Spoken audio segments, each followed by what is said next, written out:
La mayoría de sociedades y culturas ancestrales atribuían a los sueños una estrecha relación con el ser humano. Posteriormente, un racionalismo mal entendido los ignoró e incluso los llegó a despreciar durante años, por lo que la comunidad científica les dio la espalda. Curiosamente, de un tiempo a esta parte parece que poco a poco la sociedad occidental está recuperando sus sueños y los escucha con un creciente interés gracias, entre otros motivos, a los estudios científicos que confirman su relevancia.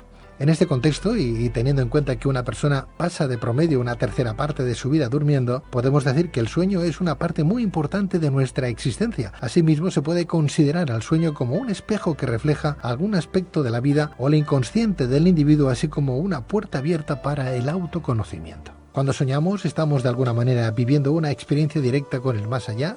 ¿Cuál es el único verdadero propósito del sueño? ¿Qué función cumple nuestra alma mientras dormimos?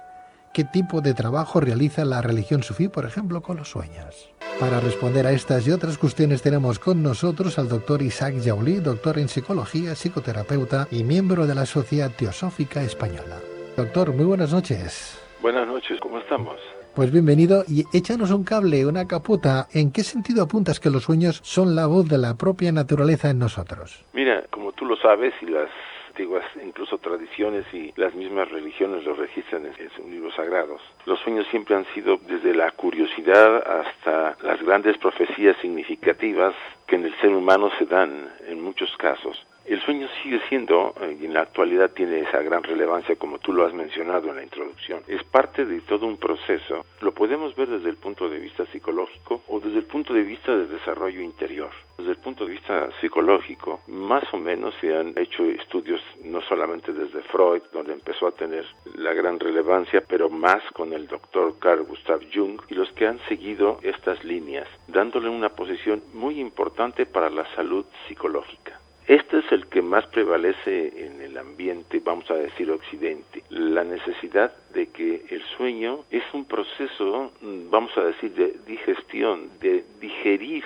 todas nuestras experiencias diarias que hacen que el ser humano transforme las experiencias que ha vivido durante el día en aspectos que alimentan a su alma. Aquí hay una combinación entre la parte psicológica y la parte profunda. El concepto también del sueño profundo desde el enfoque espiritual se lo debemos no solamente a autores, vamos a decir, de hace varios miles de años y incluso a los neoplatónicos y a varias otras corrientes filosóficas que trataron el sueño desde varios tópicos, desde varios enfoques. Pero, por ejemplo, en el caso de la señora Blavatsky tiene un pequeño librito que se llama Los sueños.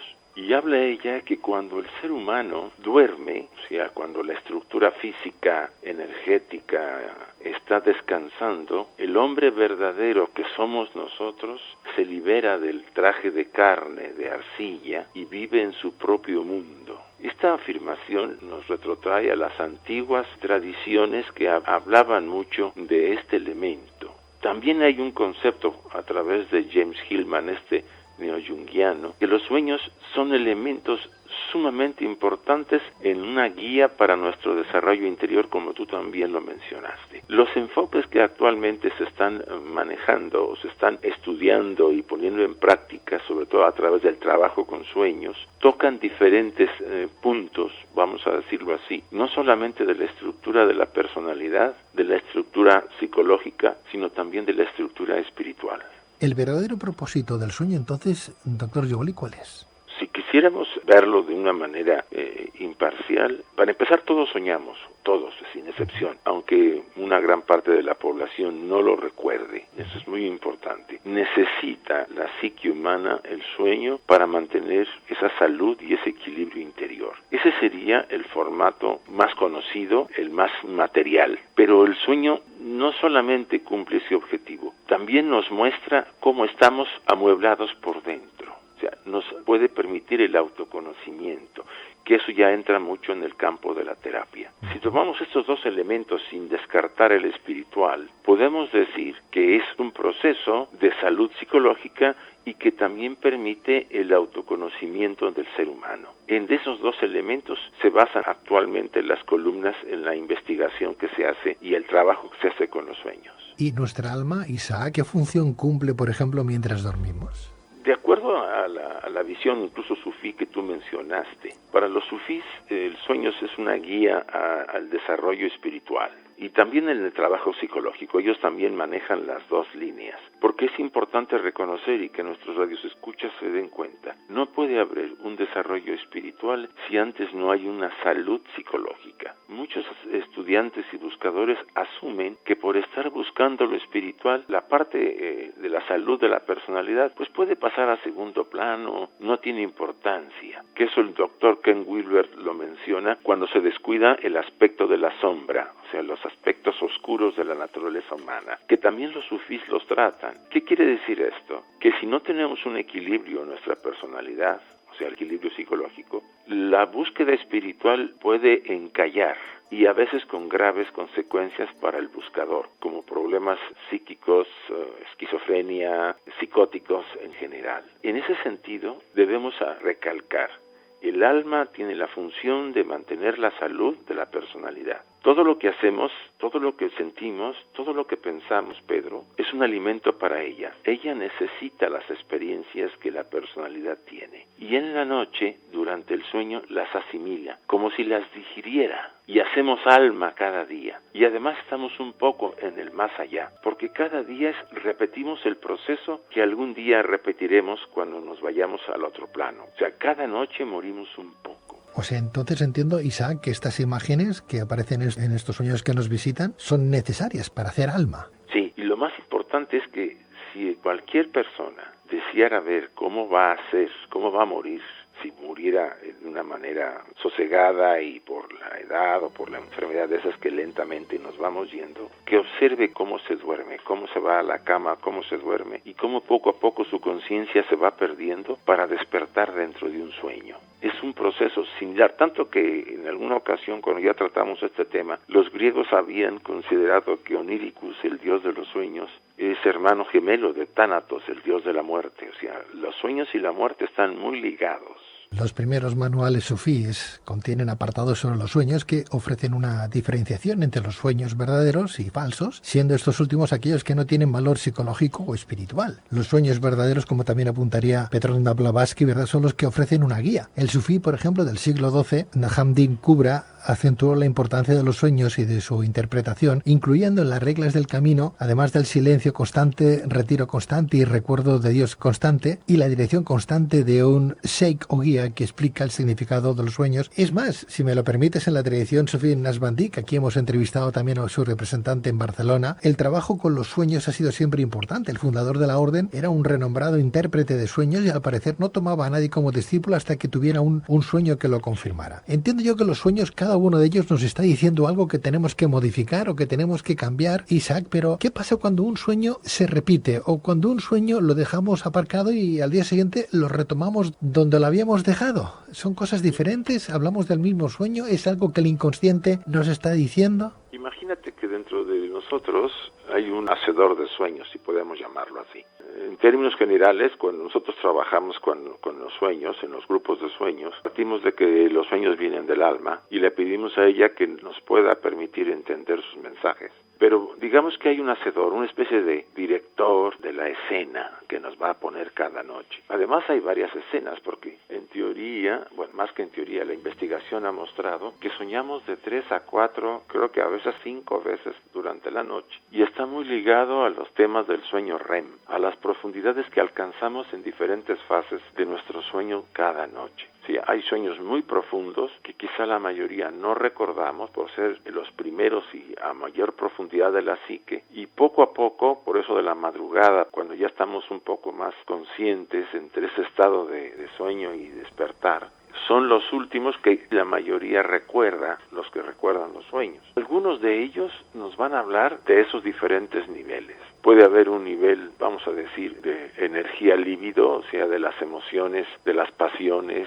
muy ligado al tema de la sombra, de ese arquetipo que está en nosotros, y tenemos sueños de tipo sexual, erótico o pesadillas, ¿no?, que va muy ligada mucho a ese nivel. Hay otro tipo de sueños que parece que aparecen instructores, ¿no? Un hombre sabio en una caverna, nosotros lo visitamos y nos da instrucciones para vivir de una manera diferente, aunque a veces usa el lenguaje simbólico.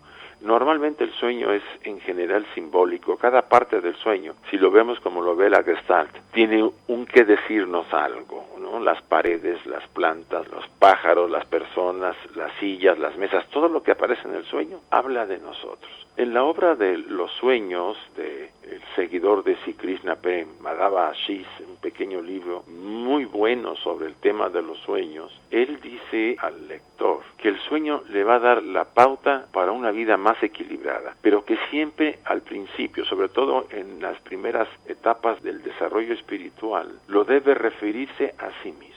¿Esto qué significa? Que aunque sueñe con su madre o que sueñe con el vecino, todos son personajes internos que han tomado el hacedor de los sueños, las caras de estos seres vigílicos, para hacer la obra interior y buscar un significado que el soñador debe descubrir. Como decía el doctor Jung, una carta que se lanza al sujeto para que él la abra y la lea, una carta importante. Entiendo que uno puede llegar a aprender de estos sueños si los trabajamos, aprendemos a leer las señales del camino o de nuestro propio sendero. Entonces, ¿por qué no les damos un poco más de sentido, más valor a los sueños, Isaac? Como tú lo mencionaste también en la introducción, los hemos desvalorizado mucho en la visión materialista. También dentro de la psicología hay unas corrientes que los relativizan mucho, los relegan, no dándole la importancia que tiene. Entonces, el conjunto de elementos que se han dado desde el siglo XIX, XVIII y XIX y el siglo XX en Occidente vamos a decir, por un lado, le han quitado la importancia que tenía en la antigüedad, pero por otro lado, han resurgido a través de las nuevas corrientes. Un sueño repetido es un sueño de un mensaje que insiste la psique profunda, ese hacedor del sueño, que lo veamos. ¿Sí? Hay gente que puede retomar el sueño al siguiente día, como tú lo mencionas, o incluso se levanta de la cama, va al baño, regresa y sigue soñando lo mismo. Allí hay alguna necesidad, un pronto interno para que vamos a decir, el sujeto que está soñando tome conciencia. Y en los grupos de sueños le insisto a las personas que asisten,